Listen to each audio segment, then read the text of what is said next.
اسلام سعد بتاع البدل زي لعيبه النادي الاهلي كلها راحت. اصل اسلام سعد بتاع البدل تلاقي لعيبه الاهلي كلها راحت. ما تبعد يا عم اسلام يا سعد عننا، ما تبعد يا عم يا بتاع البدل. ابعد عننا يا اسلام يا سعد، ابعد عن الاهلي يا عم يا بتاع البدل. حاله غضب شديده بتسيطر على جمهور النادي الاهلي بسبب اللعيبه واللي بيعملوه على السوشيال ميديا وحضورهم افتتاح المول التجاري الخاص باسلام سعد وتواجدهم في افتتاح مطعم ادم للفنان تامر حسني وثقتهم الكبيره في الفوز باي ماتش. في ايه؟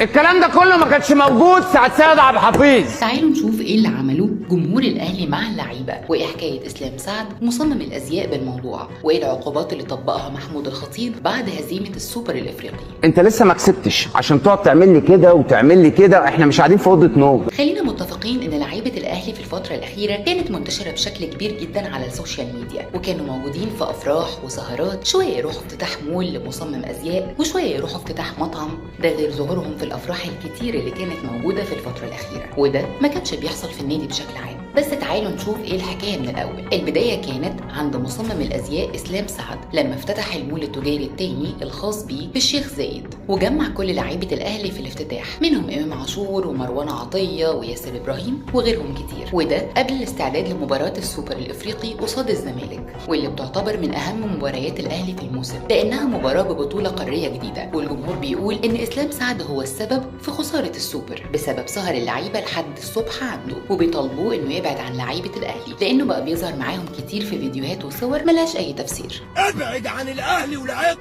ابعد عننا يا عم. لكن الموضوع بيزيد كمان واللعيبه تروح افتتاح مطعم ادم للفنان تامر حسني علشان الجمهور يسال هما ليه لعيبه الاهلي بقوا بيظهروا على السوشيال ميديا كده، وفين المعسكر التدريبي علشان بطولات الموسم الجديد، وفين الاداره ومدير الكره، وده اللي قاله لاعب الاهلي السابق معتز اينو. في ايه؟ برافو عليك. انت حياتك دلوقتي كلها على السوشيال ميديا. برافو عليك. لعيبه الاهلي حياتها كلها على السوشيال ميديا وده مش مقبول عند جمهور الاهلي باي شكل من الاشكال، علشان الجمهور يطالب برجوع سيد عبد الحفيظ مدير الكره مره تانية علشان يقدر يتحكم في اللعيبه وغرفه الملابس تاني، وانه لو كان موجود في ماتش مهم زي السوبر الافريقي قدام الزمالك ما كانش هيحصل كل اللي حصل ده. لكن ايه هي بقى العقوبات اللي فرضها مجلس الاداره على اللاعبين بعد هزيمه السوبر؟ قرر الكابتن محمود الخطيب رئيس مجلس اداره النادي الاهلي بفرض عقوبات صارمه على اللاعبين والجهاز الفني بالكامل بعد الخساره بالشكل اللي ملوش اي مبرر امام الزمالك، وقرر الخطيب بتوقيع عقوبه قيمه 100,000 جنيه على كل لاعب. اما بالنسبه لعقوبه الجهاز الفني بقياده مارسيل كولر هي خصم نص شهر من الراتب الاساسي. وفي نهايه الفيديو تفتكر مصمم الازياء اسلام سعد كان السبب في ابتعاد اللعيبه عن التركيز في مباراه السوبر ولا الازمه كانت في ايه بالظبط؟